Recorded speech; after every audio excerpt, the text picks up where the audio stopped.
A engenharia é essencial, inclusive em momentos difíceis como este. Tem sempre um profissional fazendo mais por todos nós. Na construção de hospitais de campanha, nos laboratórios, na agronomia que garante o abastecimento, nas indústrias, na produção de respiradores, no saneamento básico. No momento em que enfrentamos, a engenharia em si não pode parar. Ela é essencial para a movimentação do nosso país. Nós estamos executando uma obra da saúde. Então não pode parar. É claro, com as medidas de segurança e com uma medida a mais de higiene que requer nesse momento. O CREA São Paulo continua trabalhando para a segurança da sociedade. Toda a engenharia está em pleno funcionamento, então nós também temos que dar todo o suporte para os profissionais. O CREA São Paulo adotou, logicamente, um trabalho home office, uma nova forma de trabalho, e o CREA São Paulo conseguiu se adaptar e melhor atender. Profissional. No aplicativo do CREA São Paulo, você tem acesso aos principais serviços para trabalhar à distância. CREA São Paulo.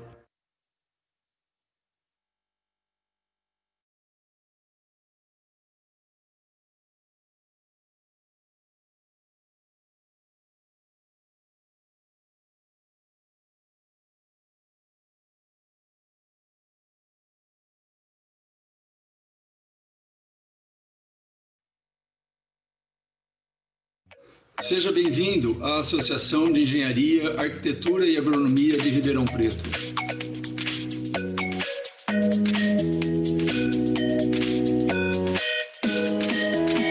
A associação este ano fez 72 anos e é com muito orgulho que nós somos uma das maiores associações do país.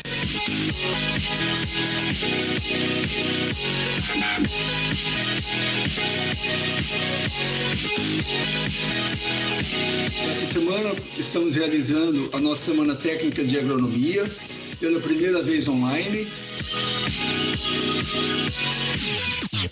Você que ainda não é associado, venha fazer parte dessa casa.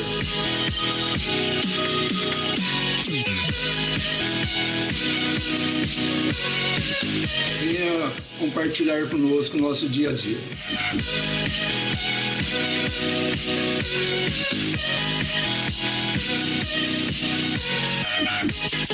E desejo a todos uma boa palestra.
Seja bem-vindo à Associação de Engenharia, Arquitetura e Agronomia de Ribeirão Preto.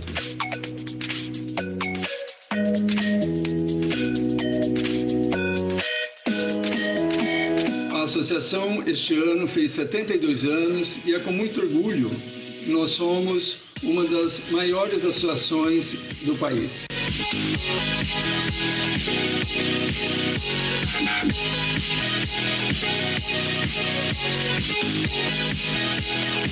Essa semana estamos realizando a nossa Semana Técnica de Agronomia, pela primeira vez online. Você que ainda não é associado, venha fazer parte dessa casa.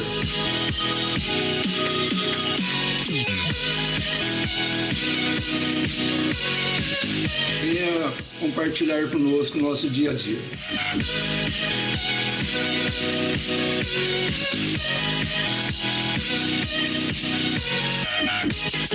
E desejo a todos uma boa palestra.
Boa noite a todas e a todos. Meu nome é Alexandre Tazinafo, sou coordenador de agronomia aqui da nossa associação. E em nome da IARP eu quero dar as boas-vindas e desejar uma ótima noite na nossa terceira noite da 14ª Semana de Agronomia da IARP. Alguns recadinhos aqui. Hoje nós temos sorteios, teremos dois kits da associação para sortear para os participantes que preencheram o formulário de avaliação, ok? Hoje nós teremos a palestra com o engenheiro agrônomo Pierre, do Sebrae de Minas Gerais, e vai falar sobre novas tecnologias. Está todo mundo ansioso, Pierre, para a sua palestra. Boa noite, seja bem-vindo. Boa noite, Alexandre. Me ouve bem? Ok, vamos lá. Vamos começar. Bom, Pierre, eu já vou passar a bola para você diretamente e você acaba de se apresentar aí, tá bom? Obrigado. Perfeito. Vamos lá, obrigado pelo convite, Alexandre, e a associação. Bom, era para estarmos juntos aí, né? Mas infelizmente essa pandemia nos privou desse prazer de estar aí com vocês. Mas vamos tentar reproduzir aqui online o que a gente ia tentar passar um pouco de informação para os colegas que estão aí. Muita gente nos ouvindo. Obrigado a todos pela oportunidade. Bom, eu não estou na fazenda, esse é só um vídeo atrás, é só uma imagem atrás para dar uma impressão melhor de fora da cidade, porque a gente está preso na cidade há muito tempo, né? Eu vou compartilhar minha tela, Alexandre, e a gente entra no tema para não cansar os colegas aí, já é tarde, já é noite, e todo mundo está na hora de descansar. Obrigado mais uma vez a vocês pelo convite e vamos lá. Bom, me convidaram para esse tema que parece um pouco complicado, né? Mas na verdade é um tema bastante gostoso, um tema que hoje é moda. Mas, na verdade, o que a gente quer passar para vocês em termos de informação e talvez até um pouco de oportunidade, né? Alexandre pediu que eu me apresentasse, eu sou engenheiro agrônomo, né? Já tenho uma certa estrada, né? Sou egresso da Universidade Federal de Viçosa, acredito que alguns dos senhores que estejam aí sejam também, né? Viçosa é um grande centro de produção de conhecimento. E durante 25 anos eu trabalhei na Federação da Agricultura de Minas Gerais, a FAENG, e nos últimos 4 anos nós vimos desenvolvendo um projeto de inovação, tentando trazer esse tema mais perto dos produtores rurais mineiros, uma coisa que realmente é relativamente nova para o setor rural, mas que a gente vai ver aí, inclusive na apresentação, que começa a surgir muita gente investindo e trabalhando nisso. E eu acho que é realmente um novo passo para a gente modernizar a agricultura depois da chamada Revolução Verde, que foi a última grande revolução que mudou os rumos da agropecuária no mundo, né? Mas vamos falar um pouquinho, né, do que esse tema pode trazer, o que são as tecnologias de informação e comunicação e como isso pode ser útil para os colegas, os agrônomos, né, os demais colegas da área de ciências agrárias, ou seja, como essas tecnologias podem nos ajudar a fazer mais e melhor e como podemos fazer mais e melhor para a agricultura mineira, a agricultura brasileira e para o agronegócio em geral. Esse caminho é irreversível e a questão é de como vamos nos adaptar para essas tecnologias e como vamos saber aproveitar essas tecnologias para avançar, não só na prestação de serviço, ou mesmo na adoção delas como produtores rurais, né? Bom, eu gosto de começar um pouco filosofando, né? Na verdade, o que a gente vive hoje é parte de um processo que é constante, que é a mudança, e a única certeza que temos, na verdade, é que tudo muda e de vez em quando acontecem algumas coisas que trazem mais rapidez às mudanças. Essa situação que vivemos hoje, sem dúvida, acelerar muito das coisas que a gente achou que vagarosamente ia entrar na vida da gente, né?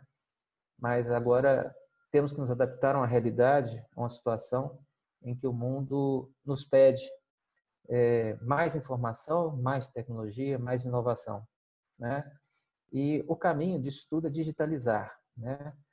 Porque isso acelera, isso modifica, isso transforma e a agricultura não vai passar por outro caminho diferente, né? Apesar de alguns falarem que a indústria está à frente, há muitos anos à frente nessa parte de automação e digitalização, a gente sabe que a agricultura vem por um processo semelhante, e a gente vai relembrar isso um pouquinho na história, e estamos tão, ou até em alguns campos mais avançados que a própria indústria, né? Então, essas novas tecnologias de informação e comunicação serão propulsoras de um mundo novo, de uma transformação que a gente vai precisar conviver e viver daqui para frente, né? Bom, o que é esse mundo digital, né? Esse mundo digital é transformar aquilo que aparentemente é material em digital, né? E aí surgem os que a gente chama dos 5Ds de dados, né? Da digitalização, né? Ou seja, primeiro, digitalização, desmaterialização. É passar as coisas, né, que hoje são físicas para o meio digital. Então, tudo que pode ser digitalizado, né, acaba se espalhando rapidamente, né, a uma velocidade muito grande, mais ou menos igual fofoca no WhatsApp, né? Então, isso se espalha muito rapidamente e torna-se muito facilmente disponível, né?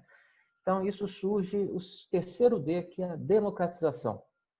A tecnologia tem o poder de dar acesso às pessoas, cada vez mais pessoas, ter acesso à informação e aquele bem, aquele serviço, aquele produto. Então, isso dá oportunidade de mais pessoas terem acesso, né? E como a gente lembra da economia, né, a coisa da escala, quanto mais escala temos, mais barato fica um produto. A tendência é que cada vez o preço unitário caia mais. E aí vem o que a gente chama de desmonetização. Ou seja, a coisa fica tão fácil acesso em um volume tão alto de oferta, de informação, do serviço ou do produto, o que seja, que passa a se tornar incrivelmente barato. E você sabe muito bem que hoje há coisas até gratuitas. Então, isso, o valor, né, o sentido de valor de dinheiro perde sentido quando você tem uma escala absurda de pessoas utilizando um determinado serviço ou um determinado produto. E aí surge o conceito que mais define a questão do mundo digital hoje, que é a disrupção. Disrupção é simplesmente uma tecnologia ou um produto ou serviço, né, tão inovador que é capaz de simplesmente deslocar produtos e serviços semelhantes com chamada economia analógica, né? Aquilo passa a ser tão utilizado que acaba desmantelando todo um serviço, toda uma rede de produtos e serviços que existia antes. Então, isso é o conceito de disrupção. Então, aquele que se achava muito bem na vida, no mercado consolidado, tranquilo, levando suas coisas à frente, né? Na verdade, ele é abalado por uma tecnologia que vai modificar totalmente a realidade do mercado. Isso a gente vê em vários casos aí, né? Uber, Airbnb e outros casos que vêm mexendo em vários segmentos.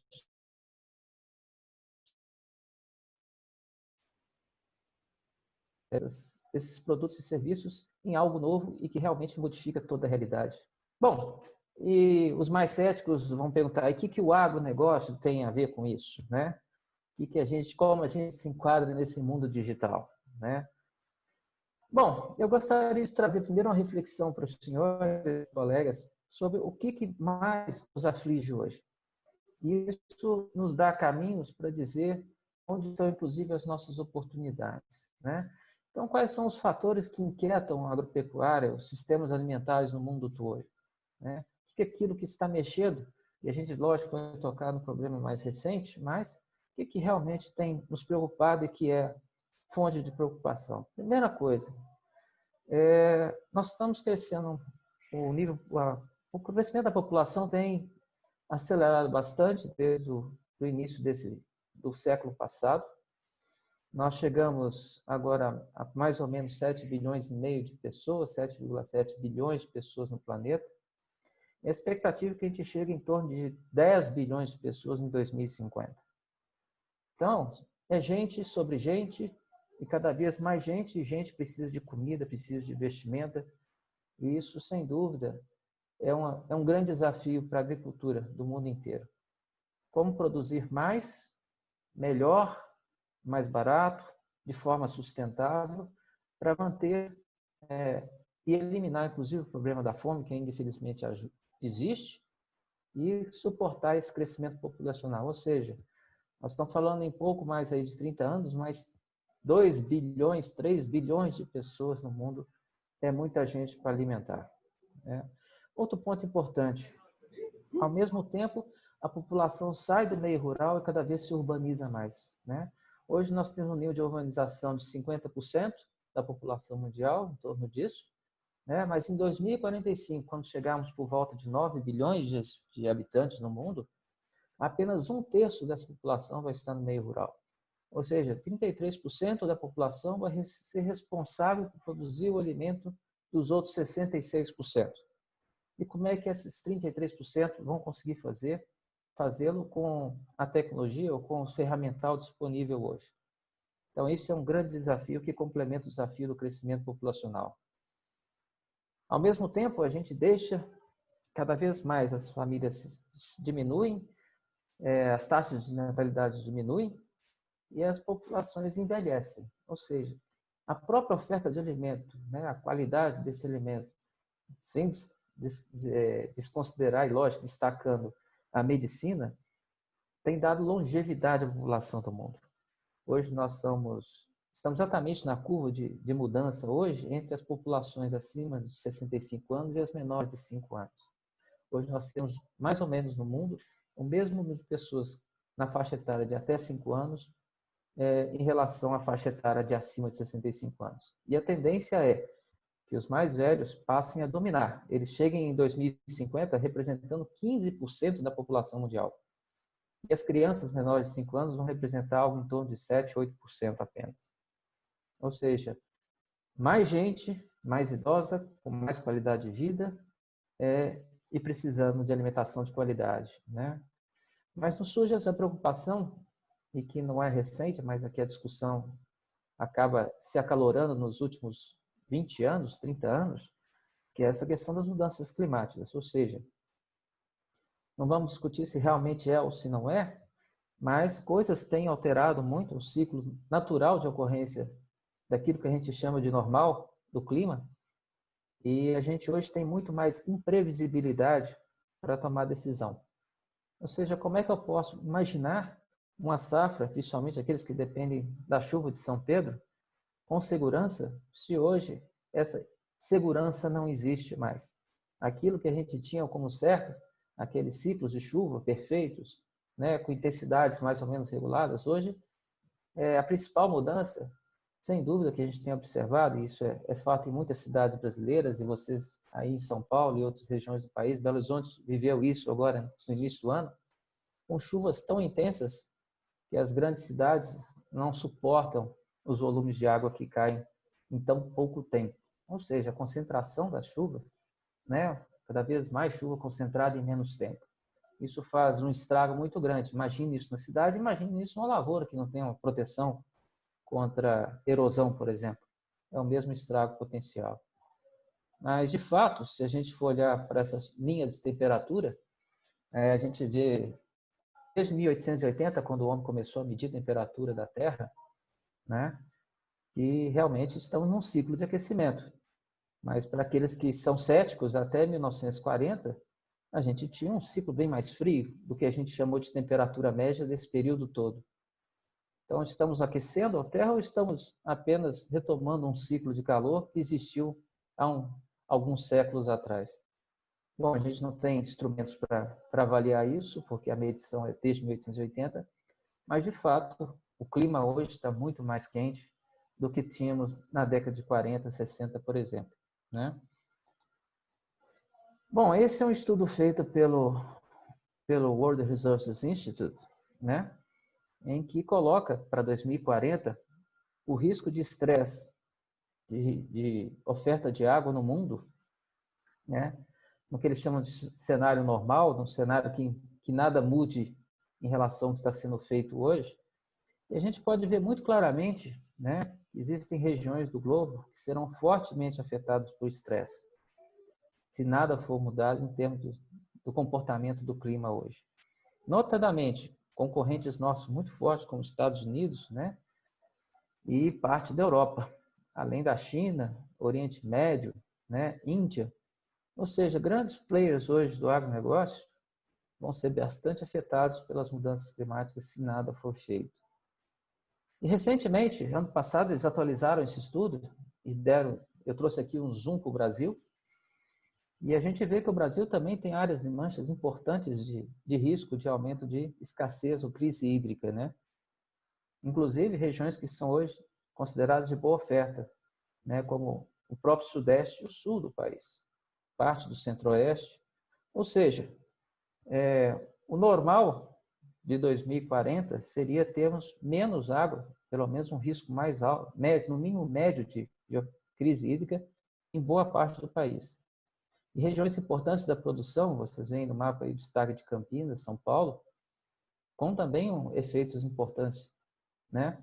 Espírito Santo, a parte produtora de grãos do Centro-Oeste toda afetada. Então, de fato, há uma preocupação com relação a esse bem comum que se chama água. E a gente precisa prestar atenção e começar a fazer coisas para começar a mudar esse destino, porque se nada for feito, essa é uma tendência que possa acontecer. Bom, isso tudo ainda pode acarretar outras coisas. Aumento do risco sanitário de pragas e doenças transnacionais. Vocês devem estar acompanhando aí na mídia a belíssima nuvem de gafanhotos que se aproxima do Brasil, vindo do sul da Argentina. Isso são fatos que eventualmente devem acontecer com maior frequência por causa dos desequilíbrios ecológicos, né? E, naturalmente, num clima mais adverso, você tem limitação no crescimento da produtividade de plantas e animais. Ou seja, tudo aquilo que talvez possamos fazer por modificação genética, estejamos chegando num limite em que o clima passa a ser o restritivo agora. Horas de calor, horas de frio demais, ou chuva excessiva, ou a falta dela, vão acabar limitando as produtividades. E aí, todo aquele desafio posto lá no início, de crescimento populacional, né, pessoas envelhecendo, urbanização aumentando, como é que a gente vai conseguir cumprir esse compromisso sem aumento de área? A compensação seria aumentar a área, mas aí nós vamos eliminar mais floresta para compensar a falta de produtividade. E um outro problema que a gente não conseguiu resolver no mundo ainda, e que isso é um desafio para todo e qualquer agrônomo e toda a cadeia alimentar: reduzir perda de alimento. Infelizmente, a gente ainda perde muito. Eu, como produtor rural que já fui, participei de uma cadeia produtiva, que era a produção de banana, e realmente o volume de perdas nessa cadeia são assustadores. Tranquilamente, 30% da produção de banana fica pelo caminho entre o produtor e o consumidor final. E vários outros produtos têm taxas semelhantes e até superiores. A FAO, que para muitas vezes não é um bom indicativo, mas coloca aqui 1/3 da produção mundial de alimentos no mundo ainda se perde pelo caminho. Seja na perda da safra, né, da perda de produtividade em função do clima, seja no processo de colheita e pós-colheita, e a partir daí toda a cadeia produtiva que segue à frente. Esse é um desafio muito grande para se corrigir, certo? E ainda falando de pessoas, eu alerto que cada vez mais aquilo que a gente tem tanto acesso, e acesso agora está cada vez aumentando mais, levam as pessoas a conhecer mais. Informação, educação hoje está na ponta do celular. Lógico que aqueles que se interessam, tem aqueles que não vão se interessar nunca, né? Têm acesso hoje a uma condição melhor de informação, conhecimento, educação. E o que isso implica para a gente no setor produtivo, né? São pessoas que cada vez se tornam mais exigentes, né? A gente vive agora uma pressão internacional, quem acompanha a mídia, em relação ao problema do desmatamento da Amazônia. Não vamos entrar no mérito disso, mas, de fato, o que chega lá fora é que nós revertemos todo um processo e agora avançamos novamente sobre a floresta. Então, essas pessoas que estão cientes ou conscientes ou acham que isso é um problema global, pressionam suas cadeias produtivas para não comprar alimento daqueles que o fazem, que desmatam florestas, né? Esse consumidor cada vez mais consciente, né, cria nichos de mercado, cria grupos, né, e geram cada vez mais demanda por produtos socialmente justos, ambientalmente corretos e assim por diante. E a gente sofre, cadeia abaixo ou cadeia atrás, a pressão desses consumidores querendo que a gente respeite normas, regras e cada vez produza com mais sustentabilidade. Ou seja, não é só produzir volume, nem qualidade. Isso já é base. Nós temos agora produto sustentável. Esse é o novo desafio, esse é o novo normal que vem por aí. Bom, de fato, como disse Samuel Klein, quanto maior o problema, maior a oportunidade. Então, nós temos que pegar esses limões e fazer as nossas limonadas, né? E para isso o conhecimento é fundamental. Tudo isso que a gente falou precisa estar articulado, estruturado, para que a gente cada vez mais consiga fazer essa limonada aprazível para todos. E aí, eu fiz aqui uma linha do tempo para a gente só recordar em que estágio estamos nessa questão do desenvolvimento tecnológico. A gente remonta a agricultura inicial lá, desde os primórdios da humanidade, em 10.000 a.C., quando o homem começou a dominar animais e plantas. E nós demoramos aí séculos, até meados do século XX, nesse mesmo processo quase artesanal de produção. Pouquíssimos insumos artificiais, pouquíssima mecanização, ou seja, foram milhares e milhares de anos com o homem fazendo agricultura feita à mão, né? Com a Revolução Verde, né, quando o homem parou de matar-se a si e seus próximos com o fim da Segunda Guerra, boa parte daquela tecnologia militar foi adaptada para o campo, né? E aí surgiram os primeiros insumos, as primeiras indústrias e os primeiros maquinários pesados que ajudaram a transpor muitas barreiras e aumentar a produtividade que a gente tinha anteriormente. Então, esse período aí avançou ao longo do tempo, cada vez isso se modernizando mais, até que começou a chegar na agricultura as primeiras partes, primeiros elos de automação. Isso veio muito forte com a irrigação no início, né? Automação de sistemas irrigados, e isso aí foi se estendendo até as máquinas agrícolas, né? E cada vez foram recebendo mais tecnologia embarcada. E eu coloco aí a transgenia como a evolução da genética, que começou também a evoluir no início dos meados do século passado, e coloquei a sustentabilidade, exatamente a partir do Rio 92, esse tema passou a ser recorrente, né? Se a gente for voltar no tempo, a discussão de sustentabilidade já vinha há algum tempo, desde 1960, mas a Rio 92 foi realmente uma virada de chave e isso acabou surtindo mais força sobre o agro, a agricultura principalmente. Isso estava muito restrito à indústria, poluidora e muito poluidora à época, né? Quem lembra da história de Cubatão aí em São Paulo, né? Mas a partir da Rio 92, a agricultura também entrou no foco da chamada sustentabilidade. Então, a partir daí, esse tema passou a ser recorrente. E a gente coloca mais ou menos do início do século atual, da última década, quando começaram-se a transformar parte dos equipamentos autômatos da indústria, que já estava começando a se automatizar, começaram a levar parte desses autômatos, desses equipamentos para a agricultura, ampliando aquilo que antes estava restrito a máquinas e equipamentos para outras áreas, na área de gestão, na área de medição, de métrica e tudo mais. Então, essa seria mais ou menos a linha do tempo da agricultura. E curioso, se vocês olharem essas marcas, no Brasil, acho que as 4 agriculturas convivem até hoje. Você vai nos rincões do Nordeste, do Norte do país, tem gente saneando com matraca, né? E cultivando com enxada até hoje.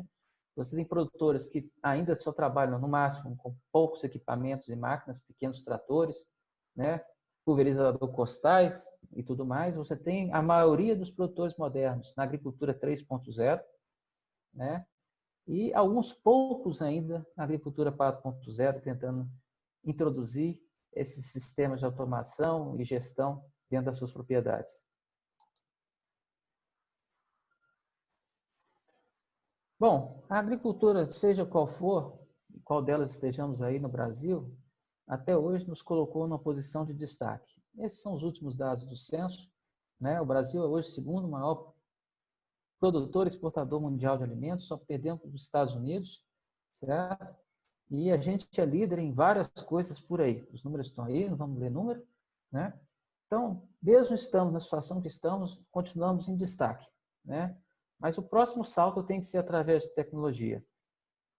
Os nossos especialistas já demonstraram muito claramente nos seus estudos que fator terra e fator mão de obra não explica mais o desenvolvimento da agricultura brasileira.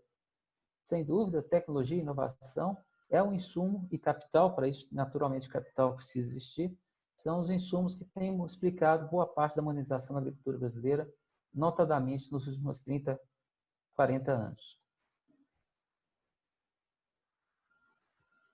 Mas aí a gente tem que conhecer um pouco do perfil do agricultor, né, e da agricultura brasileira. Talvez seja um dos maiores pecados de quem está entrando como empreendedor nesse setor, é conhecer pouco a estrutura do setor. Esse do último censo também, 2007, são o número de estabelecimentos em porcentagem aí, em função da área. Os senhores podem ver que a imensa maioria dos estabelecimentos rurais no Brasil, e o censo coloca isso em torno de 5 milhões e pouco, né? A imensa maioria, cerca de 70%, se inclui numa área de até 50 hectares. Ou seja, são pequenos agricultores, pequenas propriedades agrícolas, né? Você vê que o maior número está na faixa de 1 a 10 hectares.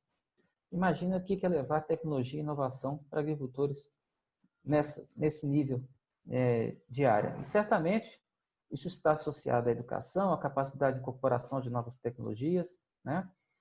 E um outro agravante, vocês vão olhar que as fazendas que são superiores a 10 mil hectares, aí nesse caso já some o número, que deve ser na casa dos centésimos, mas aquelas que estão aí na faixa dos 500 a 1.000 hectares, 10 mil hectares ou mais, são aquelas que têm a maior concentração do valor bruto da produção agropecuária, né?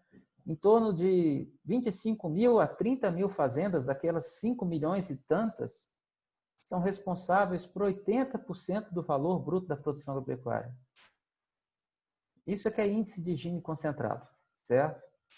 Então, apenas 25 mil, 30 mil produtores desses universo imenso de mais de 5 milhões são responsáveis por 80% do valor bruto da produção agropecuária. Ou seja, todos aqueles outros ali para trás, né, são responsáveis apenas por 20% da renda. E aí surge mais um indicador. A grande massa de agricultores brasileiros é pobre, é empobrecida, não tem renda. Porque você imagina distribuir 20% da renda, e a gente está falando que isso vai crescer, vai ser recorde esse ano, né? O valor bruto da produção brasileira vai ser recorde, mas imagina distribuir 20% disso para mais de 90%, 98% das fazendas. Ou seja, é uma grande massa de gente pobre, de gente empobrecida. E aí o desafio é como trazer essas pessoas para o século XXI. Como tirar essas pessoas lá? Lógico, muitos não vão ficar, porque você vê que muitos vão para a cidade, a projeção é que apenas 1/3 da população mundial fica no campo, e já tem regiões do Brasil que isso é muito menos, né? Rio de Janeiro só tem 3% da população no campo, na área rural, e assim vai, né? São Paulo já está nessa faixa dos 14%, 15%, Minas também, 14%, 15%. A urbanização vai tirando as pessoas do campo, isso é natural, mas as que ficam não podem ficar empobrecidas, a não ser que vão ser sustentadas por programas sociais para o resto da vida. Mas podemos resgatá-las e trazê-las para o século XXI? Esse é um grande desafio também, né? Mas, afinal, o que é inovar, né? Podemos pensar em vários conceitos. Eu gosto muito de trazer e discutir conceito de economista. O economista é um cara bem pragmático e bem objetivo, né? Ele vai direto ao ponto. Tudo tem que dar dinheiro. Se não der dinheiro, não serve, né? Então, eu trouxe aqui 3 opiniões de 3 reconhecidos economistas, né? O Peter Drucker coloca aqui: inovar é ato de atribuir novas capacidades, recursos, pessoas e processos nas empresas para gerar riqueza. O Gandlin: inovação é uma nova ideia implementada com sucesso e que produz resultado econômico. E o Prahalad, que é um indiano, né, coloca: inovação é adotar tecnologias que permitam aumentar a competitividade da companhia, certo? E olha aí, se a gente for olhar com frieza as 3 frases, elas tentam traduzir inovação de 2 formas. Claro, no sentido econômico, que é gerar riqueza, produzir resultado econômico, aumentar a competitividade, né? Então, essa é a visão clara economicista da coisa. Mas, se a gente for olhar num outro olhar, né, a gente vai achar um conceito melhor do que é inovar. Pode ser atribuir novas capacidades às pessoas e processos, né? É uma ideia nova implementada com sucesso, é adotar novas tecnologias. Ou seja, não é necessariamente aquilo que seja a última tecnologia, mas sim uma tecnologia que modifique a sua realidade, desde que seja possível ser implementada com sucesso. Né? O sucesso é ela ser implementada, adotada e gerar os resultados esperados. Né? Isso a gente viu muito claro na genética, na evolução genética e tudo que a gente viu por aí, né? Nos insumos que a gente usa modernamente hoje, mas as tecnologias digitais vão passar pelo mesmo processo, um filtro. Um filtro que ela vai realmente atribuir novas capacidades às pessoas e aos processos, ela vai realmente ser possível ser implementada com sucesso, né? E ela vai gerar todos esses benefícios esperados, seja no processo ou junto às pessoas. Esse é o grande desafio de quem quer inovar, tanto no campo quanto em qualquer área. Né? E o que a gente precisa para inovar? Né? Quais são os instrumentos básicos para isso, senhores? Não precisa muita coisa, mas o que a gente precisa, em primeiro lugar, é abrir a cabeça. A gente tem que abrir os horizontes. A gente não pode pensar, não pode pensar exclusivamente naquilo que a gente detém em termos de conhecimento, certo? Essas caixinhas que as universidades são tão competentes em nos fazer colocar na cabeça, né? Às vezes nos tolhe a visão e nos dificulta enxergar o que está além daquilo que a gente aprendeu, né? Então a gente precisa com certeza avançar e multidisciplinar as coisas, né? A gente não precisa saber tudo, mas as tecnologias hoje dependem da conexão de várias áreas de conhecimento. Não adianta pensar que eu vou fazer uma coisa que estritamente se remete ao que eu faço hoje, ao que eu detenho. Cada vez mais as tecnologias digitais têm exigido interagir com outras áreas de conhecimento para que eu possa aprimorar e realmente transformar essa tecnologia em algo inovador e disruptivo, como está ali. Né? E aí, o que a gente precisa para isso? Primeiro, conhecer a realidade. O que muito empreendedor, eu já falo para aqueles que querem empreender, serem possivelmente aqueles novos inovadores do campo, muitos partem de uma visão simplista das coisas, né? E a gente vê muito, quem vê aí pitch de empresas recém-começadas no agro, né, das chamadas startups, eles muitas vezes se remedem a um estudo de caso, né? Sem muito aprofundamento daquilo que aquele caso realmente está demonstrando, né? E eu acompanhei algumas startups aqui em Minas Gerais, no seu nascedouro, e onde é que elas trombaram lá na frente? Exatamente na multiplicidade da agricultura brasileira. Nós somos muitos, somos dispersos e somos todos diferentes um do outro, né? Então, muitas vezes, o que eu estudo de casos que eu fiz, essa visão simplista do mundo, não consigo reproduzir isso em muitos outros casos. Se eu tenho lá a situação do seu Antônio, eu não tenho que achar dezenas de seu Antônios em situações semelhantes para conseguir vender meu produto e vender meu serviço, porque tudo está baseado numa realidade restrita, né? Então, a gente precisa realmente vivenciar mais essa realidade para poder escolher os caminhos. Não partir de uma coisa simples, uma visão única.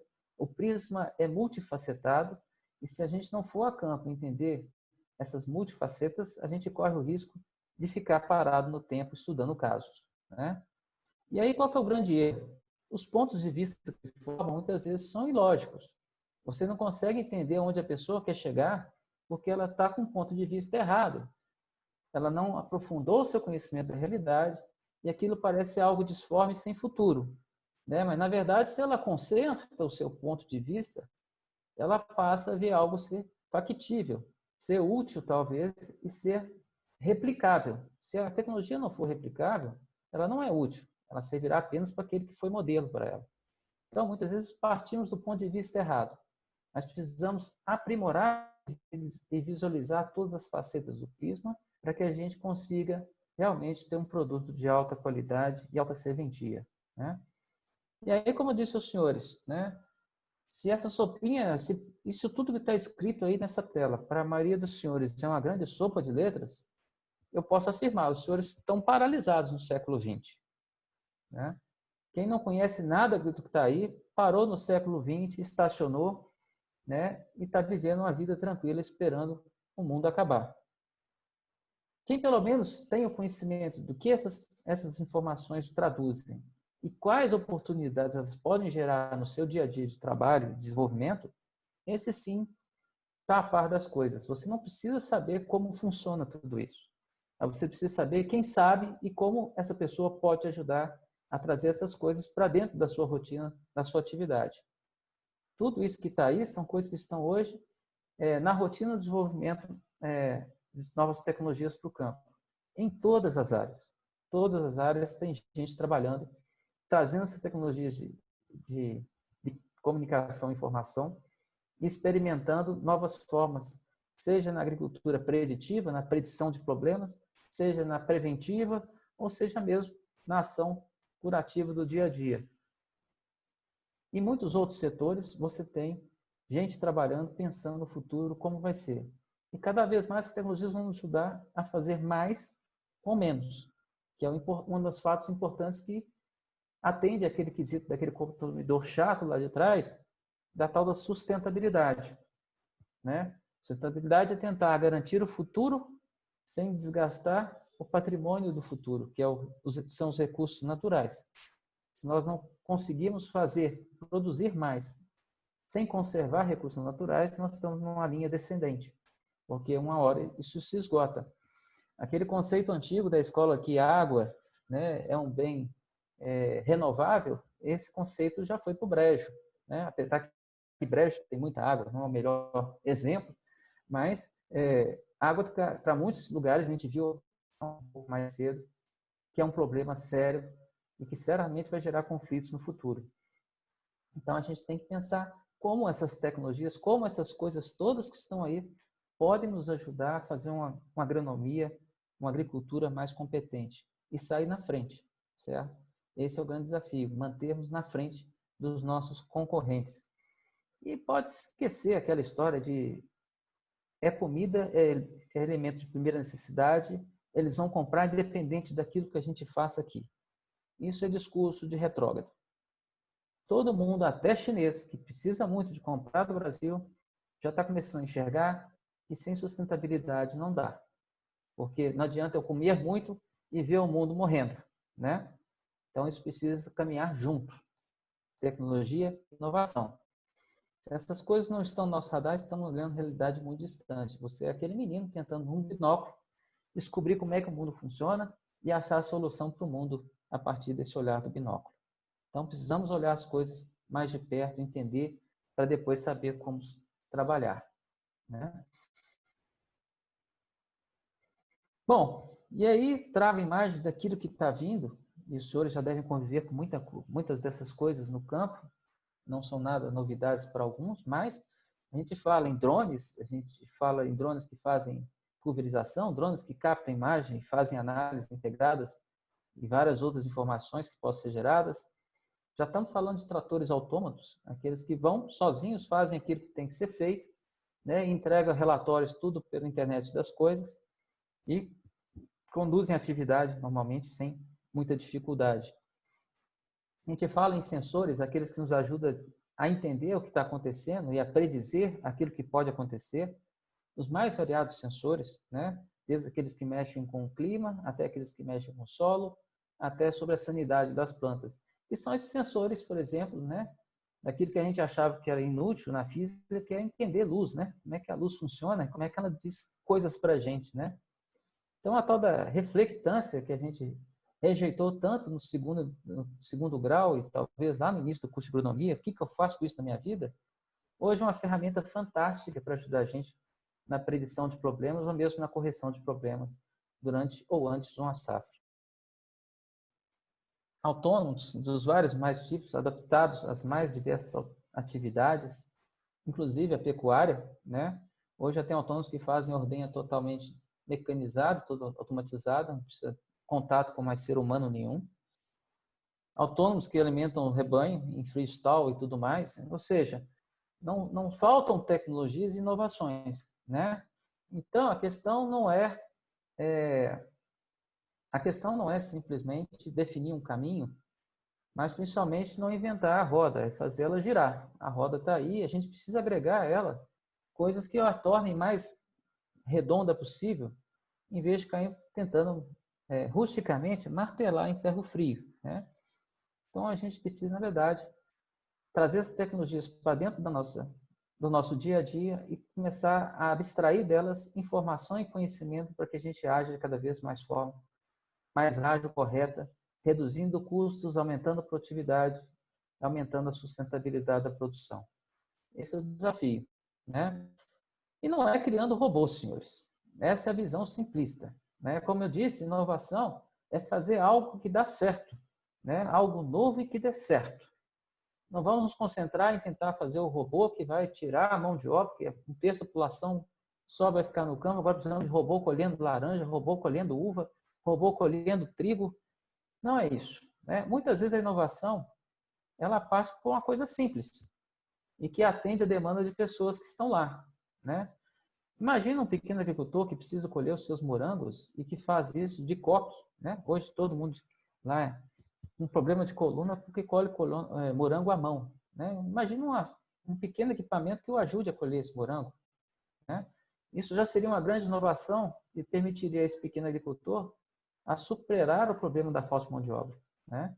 Ele mesmo, com pouco esforço, poderia fazer de forma ergonômica correta a colheita que ele precisa. Então, isso tudo pode ser inovação. Não estou falando de automação, de computadores, de softwares, nada disso. Precisamos ter a mente aberta, essas coisas podem ajudar, mas não se limita a isso. E aí eu trago uma página interessante desse coordenador do MBA aí da Unicesumar, em São Paulo, né? Inovar, na verdade, não é algo de fazer inédito, extravagante ou complexo.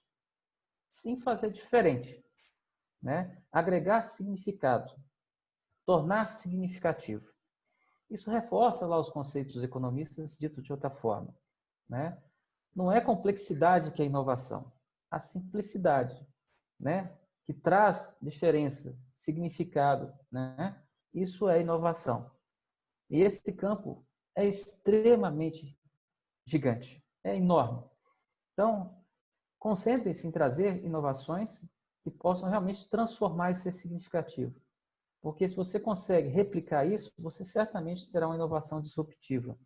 É lógico que quanto mais tecnologias de informação e comunicação você agrega, mais você pode avaliar e reavaliar o impacto da sua inovação, né? Imagina um carrinho simples que possa ajudar na colheita do morango, mas que tenha agregado ali, né, equipamentos que possam mensurar o tempo de colheita, que possam mensurar a qualidade da colheita com sensores, né, com ótica, como a gente viu, e dizer para aquele agricultor onde que ele está errando na hora de colher o morango dele.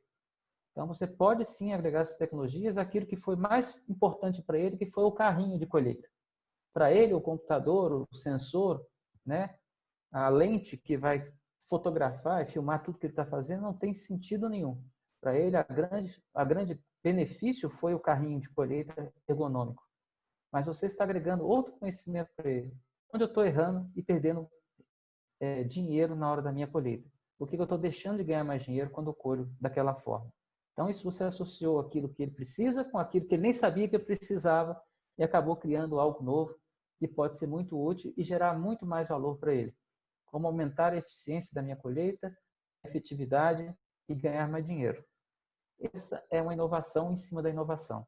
Isso você conseguiu agregar significado, agregando outras tecnologias a essa inovação que para ele já era mais importante, um carrinho ergonômico de colheita de morango.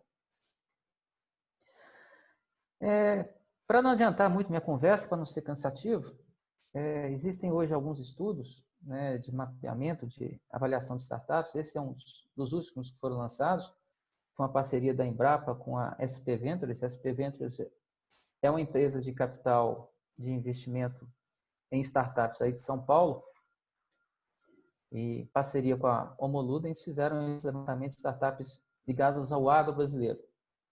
Bom, é lógico que eles estenderam um pouco o conceito, e a gente chama isso, vocês já devem saber e lembram desse tema, que é o tal das agritechs, né? Ou agrotechs, como queiram, né? Então, nesse conceito ampliado, eles estenderam a toda a cadeia produtiva e tentaram mapear até lá na frente, né? No food service, né? No serviço de alimentos, onde estão as startups que atuam ao longo de toda a cadeia do agronegócio brasileiro. Esse estudo está disponível na internet, tá? Vocês podem baixar e ler com mais detalhes. Não vou entrar em detalhes aqui, porque o tempo não permite, mas só para vocês terem uma ideia da distribuição disso aí, né? Então, considerando toda a cadeia produtiva, eles encontraram esses números das startups que atuam antes da fazenda, no setor de insumos e serviços para a agropecuária, né? Inclusive biotecnologia e tudo mais, as que estão atuando dentro da fazenda, né? E as que estão atuando depois da fazenda, né? Ou seja, aquelas que estão trabalhando, inclusive, no food service, como eu disse, né? Então, o iFood está aqui nesse depois da fazenda, que é uma startup que trabalha no setor de alimentação, tá? E qualquer outra que faça essa cadeia de entrega de alimentos, né?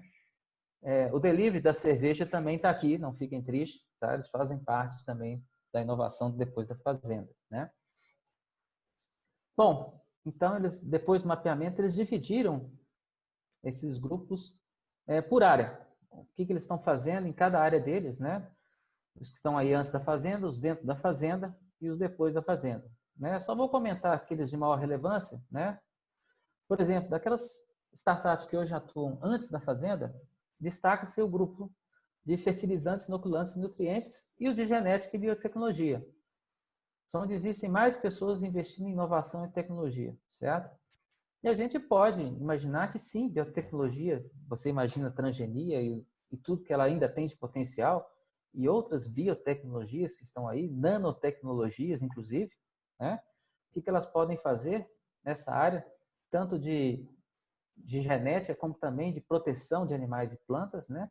Assim como fertilizantes. Se aquele consumidor chato lá do início está preocupado com sustentabilidade, ele vai se implicar de vez em quando com o nitrogênio que vem do petróleo, né?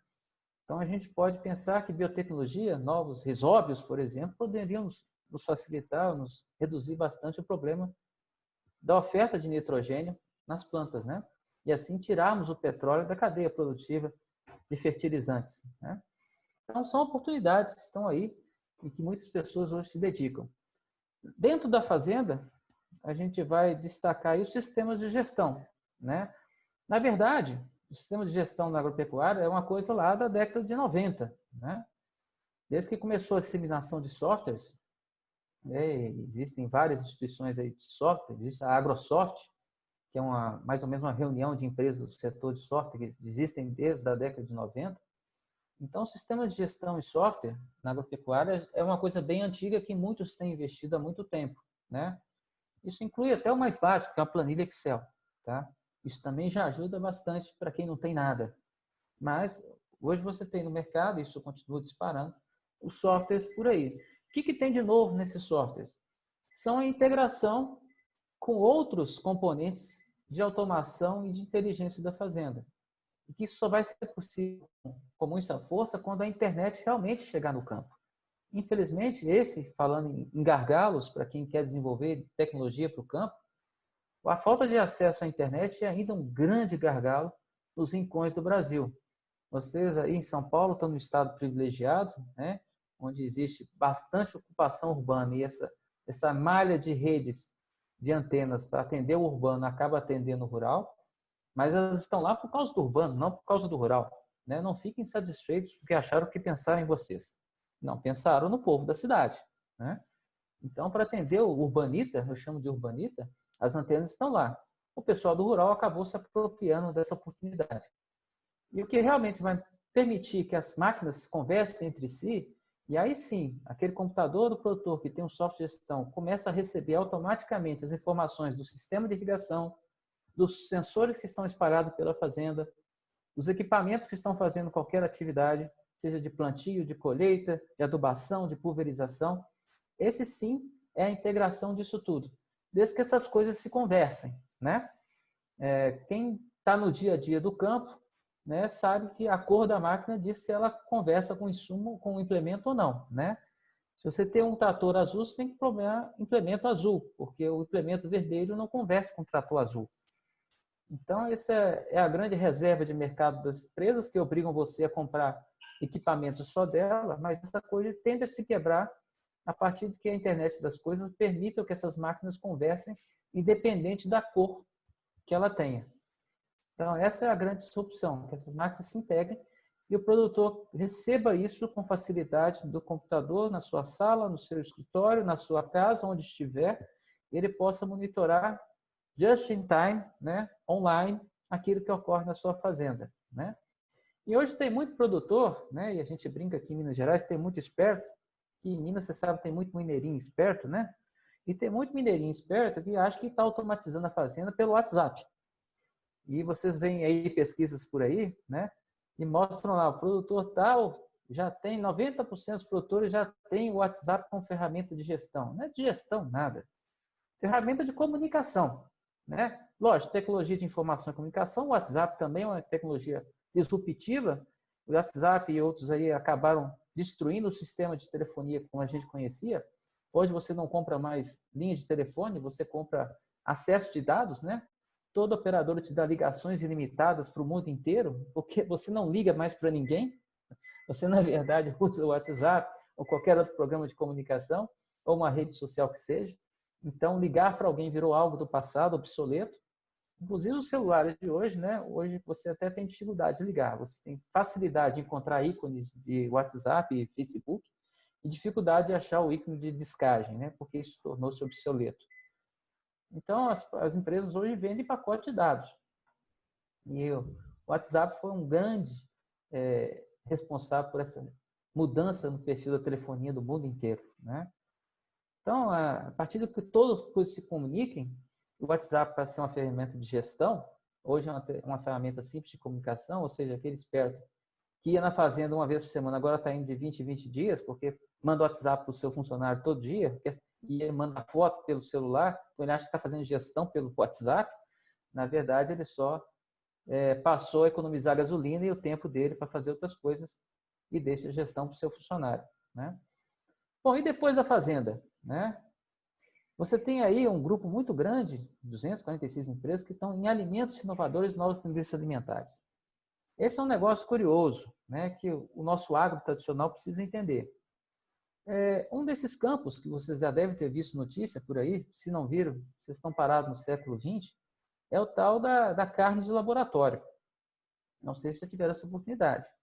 De pessoas que estão investindo na produção de proteína animal a partir de multiplicação de células em laboratório. Ou seja, um belíssimo hambúrguer, um belíssimo bife, que nunca fez parte de um bicho. Na verdade, foi produzido pela multiplicação de células em laboratório. Não sei se é gostoso, se tem o mesmo paladar, mas certamente é bem mais fresco, porque ficou apenas alguns meses em cultivo, in vitro, mas há pessoas no mundo, e não são poucas, como eu disse, as tecnologias ajudam a criar esses mundos, essas manias e tudo mais, a gente chama nichos de mercado, né? Há pessoas no mundo que começam a aceitar esse tipo de produto, não aceitariam a carne convencional, simplesmente porque não há sofrimento animal, não há o abate, não há morte de animais. Então, existia um grupo que estava se tornando vegetariano ou vegano, como queiram, né? Porque não gostam da morte de animais, do sacrifício animal, mas que agora repensam em voltar a consumir produto carne, desde que esteja produzido no laboratório. Então, existem muitas empresas no mundo afora produzindo alimentos semelhantes à carne, ou mesmo produtos com sabor e aparência de carne, produzida a partir de vegetais. Já existem empresas, inclusive do setor de alimentos de carnes processadas no Brasil, investindo no hambúrguer veg, né? É aquele que tem gosto de carne, aparece carne, até sangue de carne, mas é feito totalmente de vegetais. Então, esse é um novo nicho de mercado, é uma nova expectativa de atender consumidores que vão ao extremo, né? Não querem determinadas formas de produção, meios de produção. E esse próprio WhatsApp, esse tal de Facebook e outras redes sociais acabam ajudando esses nichos a crescerem. Antes, o que era muito difícil, né? Uma pessoa às vezes se sentia envergonhada de falar que era vegetariana. Hoje, você forma uma rede de WhatsApp, monta um grupo enorme de vegetarianos e eles divulgam, disseminam novas informações, novos produtos, né? Onde comprar, como comprar mais barato, né? E essa pessoa que se achava sozinha no mundo encontrou um monte de pares, um monte de pessoas iguais a ela e ela hoje se sente confortável, convenientemente pronta para disseminar o seu conceito e começa a convencer outros, né? Que aquela é a melhor forma de vida. Então, se a gente realmente não observar essas coisas, a gente fica para trás. Então, a agricultura vai ter que enfrentar, inclusive, essas novas formas de produção concorrentes de um mundo que vai ter daqui a pouco 10 bilhões de pessoas, que muitos desses vão querer comer de uma forma diferente, fazer de uma forma diferente, né? Então, tudo isso, para a gente, é oportunidade, senhores.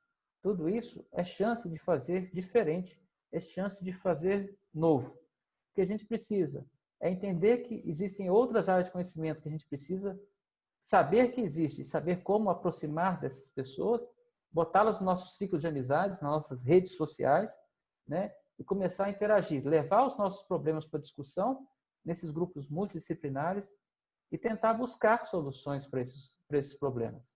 Seja ele lá no início da cadeia, no meio, no final. Ou seja, toda vez que nós criarmos algo que seja significativo, que possa ser replicado e gere valor, nós temos uma oportunidade, uma chance de inovar. Isso é inovação. Não pense só no complexo. O simples também pode ser bastante inovador. Tá? Bom, eu fico por aqui, Alexandre. Não sei se atendi a expectativa de vocês. De fato, é um tema que a gente poderia avançar por horas, horas e horas, porque é muita coisa acontecendo ao mesmo tempo. Trouxe uma pincelada, uma resumida, e espero ter ajudado a abrir um pouquinho a cabeça da turma, né? Tomara que surjam aí boas ideias e boas oportunidades para a gente trabalhar no futuro e que vocês gerem realmente coisas novas que possam ser cada vez melhor, para um mundo cada vez melhor e não pandêmico, né? Não entrei na questão da pandemia, né? Mas sem dúvida, daquilo que a gente falou em termos de mudanças climáticas e formação de nichos, eu sou alerta por uma coisa: pandemia é problema sanitário de saúde, né? Certamente, tudo aquilo que afeta sanidade e saúde, isso vocês já imaginam dentro da agropecuária o que é, vão ser foco de preocupação e cada vez mais pressão no mundo, certo? Então, depois da pandemia, senhores, a gente vai querer certificado anti-Covid de boi, certificado anti-Covid de couve, de brócolis, né? E outras coisas mais. Então, essas coisas tendem a aprimorar os sistemas de produção, mas com base em restrições. Então, o primeiro passo é dizer que não pode. A pessoa não fala você pode desse jeito. Ela vai falar não pode exportar, não pode vender, porque você não tem garantia de me dar aquilo da forma que eu quero. Então, prepare-se para um mundo cada vez mais restritivo, porque essas coisas vindas de morcego na China parece que não vão terminar nunca. Todo dia aparece uma porcaria nova por lá e que se espalha rapidamente pelo mundo.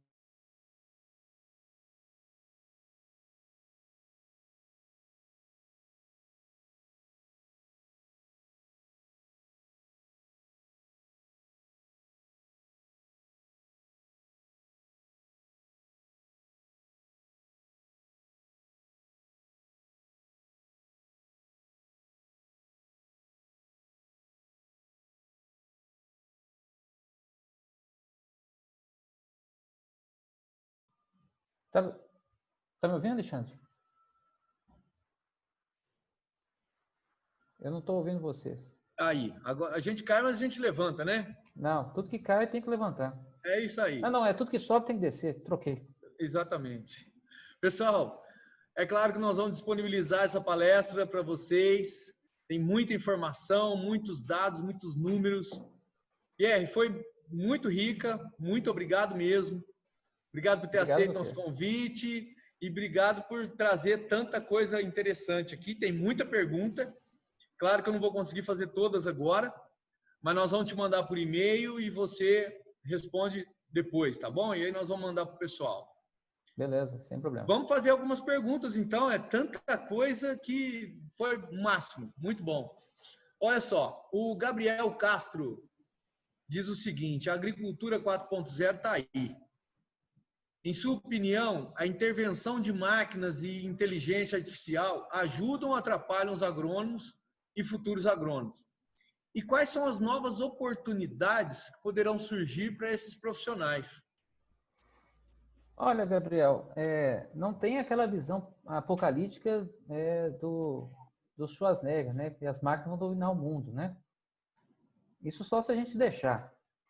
Mas, na verdade, todas as tecnologias estão aí para te ajudar. A verdade é que você precisa saber como aproveitar as tecnologias no seu dia a dia. Eu não vejo isso ameaça para nenhum agrônomo, para nenhum veterinário, para nenhum zootecnista. nenhum engenheiro florestal, pelo contrário. É você se apropriar da tecnologia e se transformar num profissional diferente no mercado, sair na frente, certo? E como eu disse, você não precisa conhecer tudo, você precisa saber quem faz e que pode ajudar a se apropriar desse conhecimento, tá?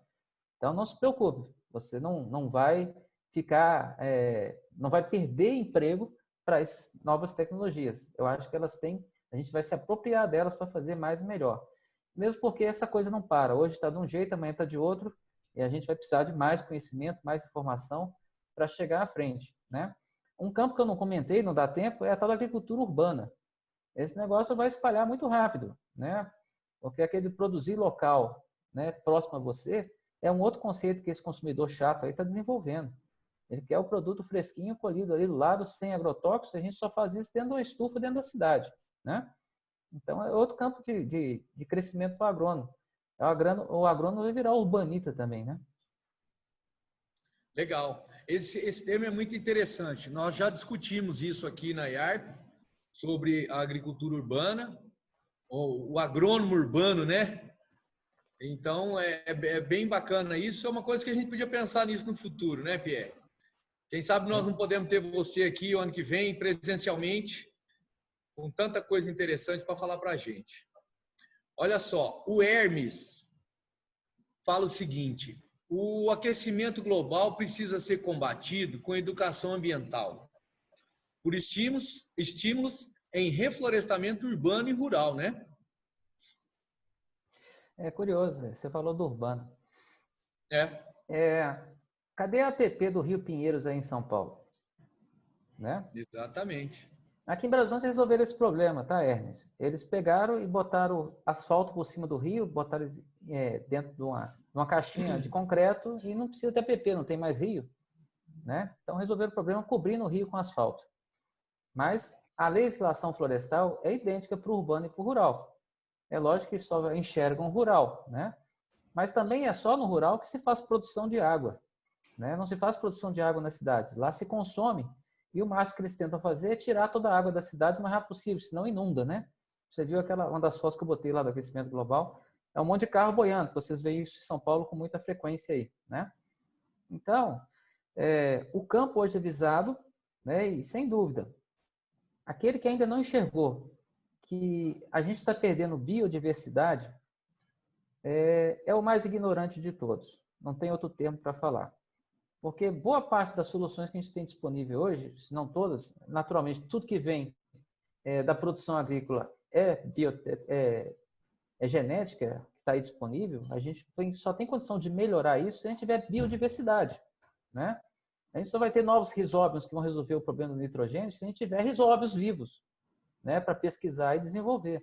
Se a gente matar os risóbios todos, né, a gente vai eliminar o problema do nitrogênio na agricultura, né? Então, quem não enxerga ambiente como um grande aliado na produção é um cego, né? Mas, infelizmente, a gente só está enxergando isso nos últimos 30 anos. A agricultura se envolveu desde o início do descobrimento do Brasil à base da exploração e da devastação, né? Infelizmente, a gente tem que reverter agora, são séculos de degradação. Como é que conserta isso e quanto custa consertar isso, né? Então, tem regiões bem preservadas, tem regiões que estão totalmente degradadas, a gente precisa encontrar um novo reequilíbrio disso para não perder biodiversidade, que é a maior riqueza que o Brasil tem, inclusive. Perfeito, fantástico. Olha só, o nosso amigo engenheiro agrônomo Paulo Peixoto, fica claro pela apresentação a necessidade de trazer os 80% dos agricultores para um melhor patamar de renda. Fica implícito que isto se fará via tecnologia, que sabemos não é barato. Como resolver isso? Bom, se você pensar em trator autômato, aí realmente são para os grandes. É aquele exemplo do Murão que eu falei.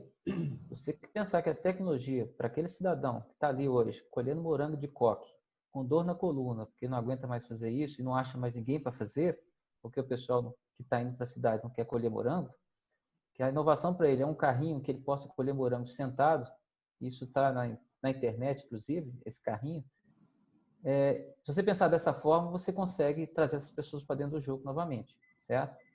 Na verdade, não são 80% dos agricultores, são 90%, 95% dos agricultores que têm só 20% da renda. Os outros 5% é que têm 80% da renda, né? Então, a gente precisa, na verdade, pensar a inovação como aquilo que possa dar condição da pessoa se manter no campo com dignidade e aumentando a sua capacidade, certo? Aquele exemplo que eu dei também de agregar tecnologias, né, como sensores e outras coisas para que ele tenha informação que ele nem pensava e nem precisava, achava que não precisava ter, é que seria o grande diferencial. Esse é o agrônomo do futuro, que vai enxergar a solução do problema A e vai agregar soluções B, C e D para que aquela solução fique mais ainda adequada para aquela situação. Isso aí.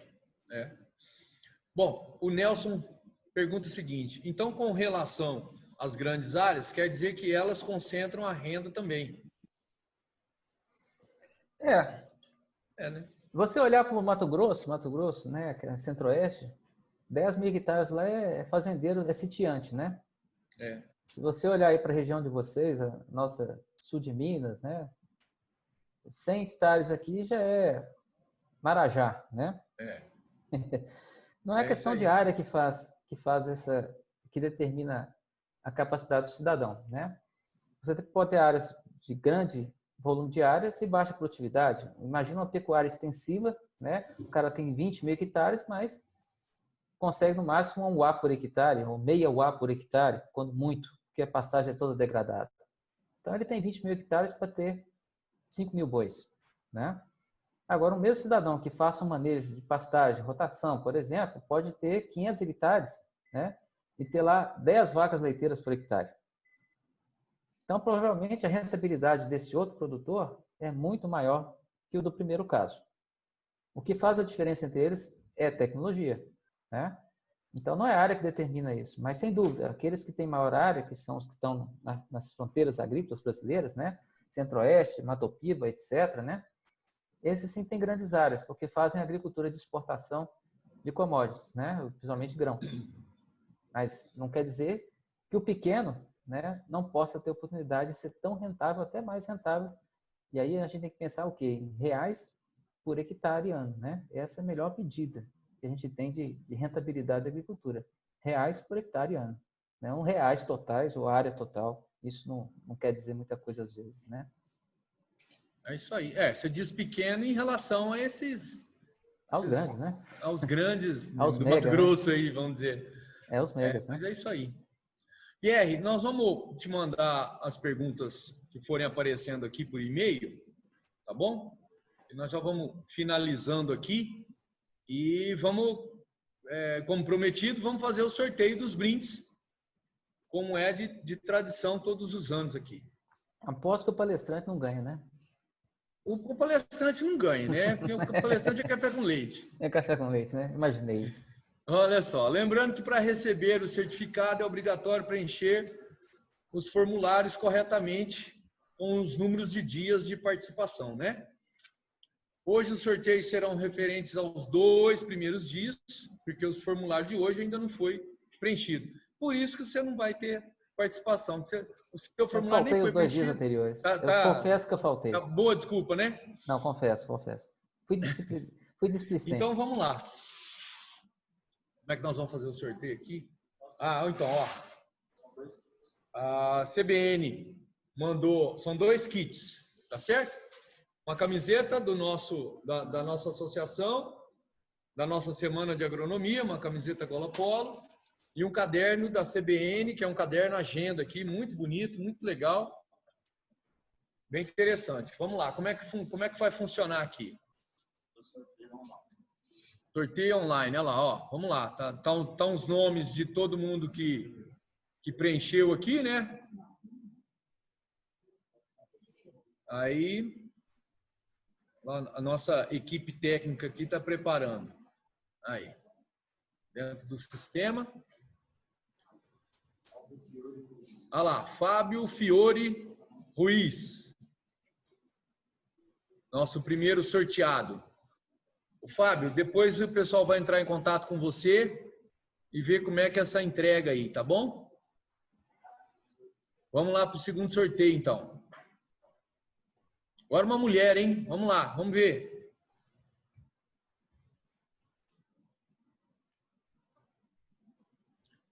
Olha só. Natália Alves Bento. Natália, você também, o pessoal vai contatar você aí para te entregar o seu brinde, tá bom? Pessoal, gostaria de agradecer muito esse ano tão desafiador para todos nós, né? A equipe da IARP aqui trabalhou muito bem. Nós temos a Ângela Dorta aqui na frente do nosso centro de eventos aqui da IARP, que fantástica, foi muito bom. Ela é muito profissional. Todo ano sai uma semana de agronomia muito bem feita presencialmente. E esse desafio foi passado para ela aí junto ao CREA, e ela abraçou a ideia e fez a coisa acontecer. Então, quero agradecer muito a Ângela, ao Leonardo, que também está aqui ajudando na parte técnica da associação aqui. Então, eu quero agradecer toda a equipe da IARP, né, ao nosso presidente, Júlio, que é uma pessoa que está sempre junto, correndo junto com a gente, ajudando, observando os detalhes. Então, um abraço para o Júlio, que deve estar em casa aí assistindo a gente também. Agradecer as meninas e os meninos do coral Som Geométrico, nosso coral aqui, que nós temos muito carinho por ele. Vocês são fantásticas, em nome da Regina Foreste. Um beijo, Rê. Eu quero agradecer também o apoio do CREA, que nos patrocinou para esse evento. Fizemos muita divulgação, foi muito bom.